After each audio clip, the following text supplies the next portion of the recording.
নেব। এখান থেকে আমরা চলে যাব গুগল এআই স্টুডিও।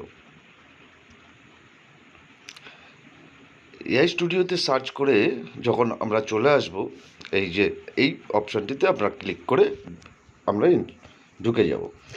এবার দেখুন ইন্টারফেসটা এরকমই আসবে।